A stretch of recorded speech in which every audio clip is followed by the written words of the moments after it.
بسم الله الرحمن الرحيم waxaan rabaa inaan bilaabo course ku saabsan networking-ka basic networking ayaan bilaabayaa waxaana lagu magacaabaa network plus qofka markuu rabo inuu network barto oo qaabka maaragtay kombiyuutarada ay isugu xiran yihiin iyo data si ay u share gareeyaan iyo waxaas oo dhan haddaa rabto inaad barato waa inaa maaragtay network plus aad kasoo bilowdaa basic network plus inaad soo qaadato kadib kor aad u socoto marka hadda aniga waxaan bilaabayaa basic network plus ayaan bilaabayaa casharka ugu horeeya oo aan qaadan doonana wuxuu noo noqon doonaa qaab dhismeedka network-ga uu leeyahay annagoo mid mid u qaadan doono qaababkii uu soo maray ayaan qaadanaynaa so marka haddii aan ku hormarno bus topology-ga bus topology-ga waa qaab ka mid ah qaab dhismeedka oo network-ga uu leeyahay so marka haddii aan ku hormarno hadda network-gan wuxuu leeyahay fiiladan ayuu leeyahay fiiladan marka waxaa la yidhahdaa coaxial cable ayaa la dhahaa marka labada dhinac way ka furan tahay kombiyuutarada way ku xiran yihiin cablekan ayay ku xiran yihiin kombiyuutarka labada dhinacna open ayay ka tahay so marka waxaa dhici karta marka horta networkan qaab dhismeedkan haddii la rabo qofka rabo inuu sameeyo waa very cheap waaye waa dhowr kombiyuutara soo gadanaysaa fiiladaas ay soo gadan waa isku xiraysaa waa very cheap and easy to implement si fududna waad maaragtay isugu xirxiri kartaa laakiin cilada uu leeyahay waxay tahay labada dhinac ayuu open ka yahay datada marka kombiyuutarkan datada uu soo diro waxaa laga yaabaa datadii in ay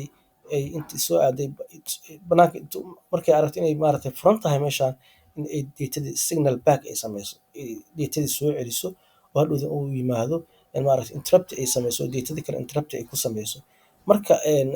si taas looga taxadiro waxaa la sameeyey terminated wax la dhaho terminatedkaas inta iyo inta ayaa lagu xiray marka lagu xiray si datadii aysan u bixin oo kombiyuutarkii maaragtay datadii aysan banaanka uga bixin maxaa la sameeyey marka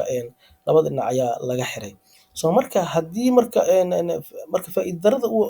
ay leedahay waxaa waaye oo disadvantage-ka haddii uu maaragtay geedkan uu dhaco ama uu dhumo datadii waxay sameynaysaa in signal back ay soo sameyso oo ay interrupt ay sameyso marka ciladaas ayuu leeyahay ciladaas ayaa looga guuray macnaha ciladaas ayaa maaragtay qaab dhismeedkan looga guuray waa qaab jiri jira oo la isticmaali jiray waay so marka ciladaas ayuu leeyahay so marka intaan hadda meesha ku qoran qoraalkan waa inta hadda aniga idin sharxay maaragtay waay so marka wuxuu ku leeyahay a bus topology uses strong backbone-ka waa kan ayuu isticmaala ayuu leeyahay to connect all the computers maaragtay kombiyuutarada dhanna way ku xiran yihiin on the network ayay maaragtay ugu xiran yihiin as the showing figure macnaha figureka waa picturekan ayuu ka wadaa wuxuu systems connect to the backbone ayay ku xiran yihiin uses t connectors waxaa laga wadaa kan waa kan waaye waa kan ayaa laga wadaa t connector oo si t camal ayuu u samaysan yahay marka wuxuu ku leeyahay to avoid a signal reflection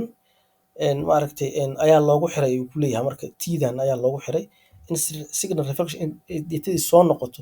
darteed ayaa looga xiray marka wuxuu ku leeyahay physical bus topology-ka wuxuu u baahan yahay each into physical bus to be terminated in maaragtay geedkan terminated ayaa lahaa si maaragtay datada aysan u bixin waxaa la yidhi labada dhinac waa in laga xiraa saas ayuu leeyahay in si aysan u dhicin signal reflection si aysan u dhicin in datadii ay soo noqoto si aysan u dhicin waxaa la sameeyey marka in labada dhinac laga xiro marka faa'iido darrada ay dhici karta marka waxay tahay in haddii kan uu dhaco ama uu lumo ama kombiyuutarkan meesha laga saaro waxay noqonaysaa datadii in reflection ay soo sameyso marka ciladaas ayaa looga guuray laakiin hadda as a practical waa u isticmaali kartaa in practical aad soo qaadato fiiladan aad isku xirto ama maaragtay isticmaasho waa sameyn kartaa laakiin qaab hadda laga guuray waaye marka wuxuu leeyahay node the hub or switch is not needed this installation macnaha wuxuu ku leeyahay hub iyo switch uma baahna hub iyo switchna waa bara doonaa haddii ilaah yiraahdo waxaa waaye waa in maaragtay hal meel maaragtay oo kombiyuutar dhan aad ku xirto oo markaas data markaas as ay ku wadaagaan ayaa la yiraahdaa taasna waa gaari doonaa hadduu ilaah yiraahdo laakiin maanta hadda waxaan baranay bus topology ayaan baranay qaab dhismeedka network-ga qaab ka mid ah ayaan baranay marka mid kale waxaan qaadan karnaa ring topology ayaa noo soo socda ayadana aan qaadan doonaa laakiin hadda maanta waa in cashirkan qofka marka uu rabo inuu maaragtay uu fahmo qaab dhismeedka qaabkana wuu jiraa macnaha qaabkana wuu jiraa oo maaragtay waxaa la yidhahdaa bus topology ayaa la yiraahdaa marka cashirkeena maanta intaas ayaan kusoo koobaynaa. Wassalaamu calaykum waraxmatullaahi wabarakaatu.